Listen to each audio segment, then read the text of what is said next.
And I'm not really sure, but very picturesque that we're noticing there as well. Now, here are some of the snowfall reports that we've seen around the area. Right now, Iowa City, wow, already over a foot of snow.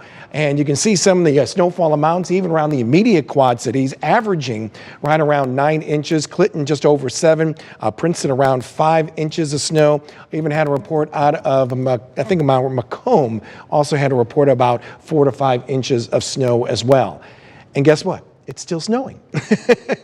we still got a number of hours to go before the snow is all said and done, but you can see the circulation, that moisture kind of making its way from the Chicagoland area, pushing eastward and then diving its way southward after that. So it's got to be circulating around something. And sure enough, there it is, that area of low pressure. So we have some more snow to go, but this is a tightly wrapped system. That means we've got some more wind to deal with. Right now, we're expecting those winds to kind of increase a bit more. Here's our wind speed tracker. You can see mainly out to the west of us, I've been noticing those winds over 30 miles an hour, briefly over 40 as well, especially just outside of Des Moines. And you can see as we put our wind speed tracker into motion, you can see those winds will still be fairly strong before easing up a bit as we head toward dawn come tomorrow. So that's kind of what we have to be concerned about, because the snow is getting drier, is getting fluffier, and that's going to produce a lot of blowing snow as we go through, I would say, the next 6 hours or so. And then after that, things begin to settle down, at least as far as the snowfall is concerned. But those winds will continue to be with us as we go through the overnight hours into about early tomorrow morning. That's when the snow will finally be slowly coming to an end across the area, leave behind a lot of clouds, broken clouds, as we head into our Wednesday. We're expecting overnight lows to be dipping their way, looks like around the lower 20s overnight. Of course, the winds will make it feel a little bit colder than that. And then, like I said, as we go throughout our Wednesday, things will be looking pretty quiet throughout the daytime, maybe even a break or two of some sun. That would be awfully nice. But then more clouds will be rolling in out of the southwest as this weak disturbance comes in real late Wednesday night and just after midnight, I would say Thursday morning. We could be seeing a little dusting, maybe over 1 inch of snow from this wave as it makes its way off to the north and east. For your Wednesday, though, even though we may see a break or two of some sun later on, temperatures are going to stay pretty cold, staying below freezing, so any snow that may be on your front yard, it's not going to be melting all too quickly with those temperatures for daytime highs around the mid to upper 20s. Now, as we take a look ahead, and I'm not sure what's going on here. Not sure what's going on because I had all my maps there and the data is gone. So I'm going to go to another graphic. This will help explain a little bit more about the upcoming weekend. But this is Thursday. As we make our way into Thursday, looking pretty cold but dry with mostly cloudy skies. And then things get quite dicey again. My goodness, this is late Thursday night going into Friday morning at 7 a.m. And another strong storm system will be coming in. Given the track, we could be talking about some more accumulating snow, possibly even a mix too in areas to our south. The track is going to be the key on that one on Friday, and that will continue Friday night. Winds may be gusting over 40 miles an hour, so possibly some more blowing and drifting until we talk about Saturday, where we'll be seeing a few flurries here and there, but it'll be blustery, it'll be colder, upper teens for daytime highs, and by that night, those temperatures will likely be dropping below zero. Right now, we're noticing temperatures above the freezing mark, temperatures ranging from around 31 degrees in Dubuque, 31 in Aledo, to about 34 degrees in Freeport, Muscatine, as well as in the Quad Cities. Here's our 8-day tracker. And once again, once this system moves on by, things will be quiet until we get to late Thursday night and Friday with that system rolling in. And no question, once that does blow on by, whoo, is it going to get cold for those daytime highs and overnight lows. Looks like the coldest of the air. Coldest of the year is going to be felt on dawn on Tuesday, where we're talking about minus teens. There'll be some wind, so we may be talking about wind chills around the minus 20s by then. But we're getting the complete package now, aren't we, folks? Yeah, no kidding. But things will settle down after that as we see a nice little bump in numbers. I'll show you that with the 14-day tracker coming up in the next half hour of the Current. All right, well, thanks, James. Yep. And our winter weather coverage continues on the road. So let's hop on board the Beast, where News 8's Jonathan Fong is rolling through the Quad City area, checking out our current road conditions. All right, Jonathan, where are you right now? Yeah, Shelby, we're here on John Deere Road, kind of in Moline, heading towards Rock Island. Our rooftop camera right now is having a little bit of difficulty, so I'm just gonna turn our camera around here and show you what things look like outside. It's a nice winter wonderland outside. Some would say maybe it's a Christmas miracle come a little bit too late. Main roads, in case you're wondering, here like John Deere Road, pretty cleanly paved, or cleanly cleared, I should say. So traveling on kind of these main roads should be fine. If you're going on any side roads, though, you're really going to want to be careful. We've been seeing some people driving a little bit slower on some of those side roads, so just do be cautious, as we still see plenty of snow coming down. Just now, actually, we're seeing a snowplow pass by the intersection, so our city workers are definitely keeping at it to keep these roads clear and safe.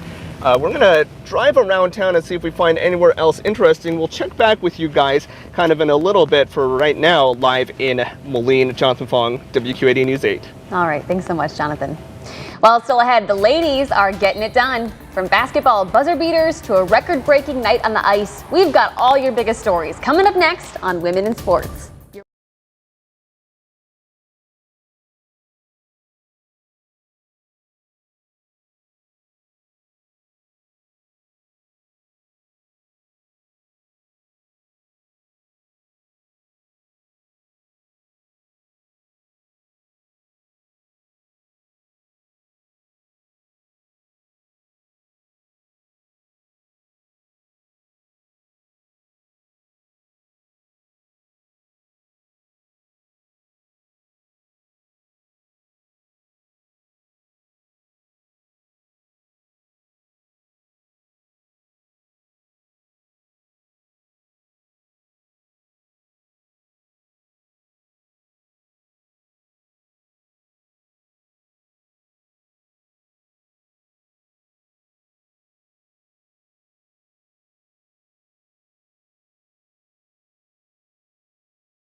It's been fun.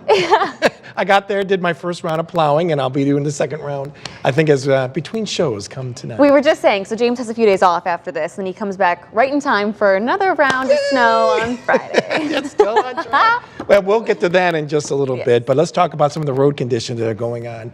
And the big concern really is in the open areas that we're noticing, especially on Interstate 80 from the Quad Cities and points westward toward Des Moines, and then the smaller roads that we're seeing from going into Cedar Rapids, Monticello, Dubuque, and then stretching down, I believe that is 67 down into Savannah. So these are roads that we highly recommend you not travel because of the snow and the wind that is taking place. A little farther south and east as you go toward Kewanee, Galesburg, Burlington, right now, actually those roadways are actually just wet. So that is some fairly good news. Here are the latest snowfall reports. I'm trying to get some official numbers here, but right now Iowa City seeing over a foot of snow, approaching 10 inches in Fort Madison. Burlington, a reported 9 inches.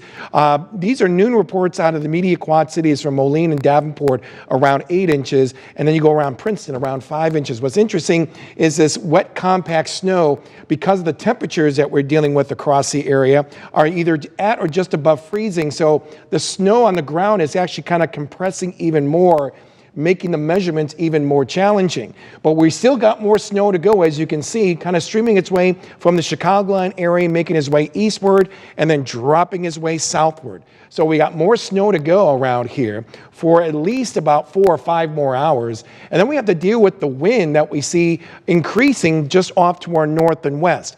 So with the drier, fluffier snow building in, combined with the increasing wind, we're going to be talking about some blowing snow, which is going to make even traveling more of a challenge across the area. So the winter storm warning will continue for the evening and overnight hours. Still looking, I would say, an additional 2 to 5 inches to go. 2 to 5 inches ago, and then we're finally done. But traveling still will be a bit of a challenge as we head overnight before settling down just in time for morning commuters come tomorrow morning. Yeah, we got some more snow to follow as we go through the rest of the week. We'll show you when that will take place in just a few minutes, Shelby. Well, our winter weather coverage continues on the roads. Let's go back to the beast where News 8's Jonathan Fong is rolling through our area. All right, Jonathan, what do things look like now? Yeah, hi Shelby. We're out here in Rock Island here on 11th Street, and let me tell you right now, things have been pretty clean for the most part on the roads, thankfully the main ones. Our rooftop camera's having a little bit of problems, but I just want to rotate our camera here and show you kind of what it looks like. Kind of passing by the Family Dollar here. Side roads have been somewhat okay, but some of them are still not quite clear, so if you're still driving around town, you're going to want to be careful. Main roads should be fine, but again, snow is still coming down at a pretty steady rate, and we're still expecting that to continue for a moment. So you're going to want to drive safe, go a little bit slower. We're going to still have continuing coverage, of course, of the weather going into our other shows here on WQAD News 8. So keep an eye out for that. We're going to be driving around town and seeing how the rest of the Quad Cities is doing. But for right now, live in Rock Island, Jonathan Fong, WQAD News 8. All right, thank you so much, Jonathan. Meanwhile, dangerous winter weather is impacting millions across the country. North Dakota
Back everyone, 4:44 is your time. Yeah, the snow continues and the roadways also continue to be quite slick as well. Here are the latest road conditions, and yeah, look at the colors that we have here. What really sticks out is that dark purple from along Interstate 80 from the Quad Cities and points westward toward Iowa City and Des Moines. That's indicating highly recommend no traveling. And we're also seeing that dark purple heading to Cedar Rapids, Monticello, Maquoketa up north of Dubuque, 67 right down into Savannah. Snow continues in those areas, and really most of the roadways are pretty much 100% covered. The only exception as you head farther southward toward Galesburg, the good news is all those roadways, at least for the time being, appear to be wet. But yeah, that snow continues, kind of streaming its way from the Chicagoland area, making its way westward, and then diving its way across along the river itself, all wrapping around that area of low pressure, a very tightly wrapped area of low pressure that'll keep the snow going for a little bit longer. I would say until about maybe around the mid-evening hours, but it's also going to have plenty of wind with it as well. That's going to allow now this eventually drier, fluffier snow to be blowing and drifting, especially in those open areas. Check out the wind speeds that are going on, and you can see those winds are already starting to pick up close to 30 miles an hour in the Quad Cities, but getting a little bit stronger off to the west. All that needs to make its way across our neck of the woods as we go through the next few hours. So that's going to be the big concern when it comes to traveling across eastern Iowa and northwestern Illinois. But let's time this out. This is 10 p.m. Snow comes to an end, but the winds are going to remain pretty strong as we go not only later on into the night, but possibly going into the overnight hours as well before diminishing by dawn come tomorrow. Start seeing those temperatures cool off, so any snow that you have in your front lawn is not going to be melting all too quickly. Overnight lows will be dropping around the lower 20s. And as we roll into our Wednesday, a lot of clouds, maybe enough dryness. I don't know. We'll see a break or two of some sun, but I think it's going to be a good chance a lot of clouds across the area. In fact, those clouds will thicken and lower as we get to Wednesday night. Another disturbance coming in. Very weak one, but that will be racing his way from southwest and northeast, possibly even producing another inch of some very dry, fluffy snow, given the temperatures that we're looking at. So those lows dropping the 20s, won't even get out of the 20s when it comes to our daytime highs. Then we'll keep an eye tracking our next weather system. That'll be rolling on in by the end of the work week. Thursday looking okay, but as we get to about late Thursday night going to Friday, here comes another weather system. And the track is going to be the key as to how much snowfall we could potentially see, but some computer models are saying at least a few inches of snow. Oh, and by the way, it's going to come with more wind too. We could be seeing those winds clocked even over 35 miles an hour. And then as we get to Saturday, the departure of this system will leave behind some flurries, still rather breezy conditions, but a big plunge in temperatures anticipated, upper teens for highs. And by that night, we're talking about those overnight lows dropping below zero. Got some pretty cold numbers in the days to follow. We'll show you that, not only the 8, but yes, the 14-day tracker. Right after this. K9 Resorts, a resort for dogs? Mom, this place is luxurious. Welcome to K9 Resorts, where we provide your dog with a 5-star experience, love and fun included. This is Prince. Wow, this sure beats another walk around the block. This place is awesome. Time to settle in for the night. This room is spotless. Hey, they have dog TV. Are you ready to go? Oh, so soon? Let's go. Dad, I love K9 Resorts. Can we come here every day? K9 Resorts.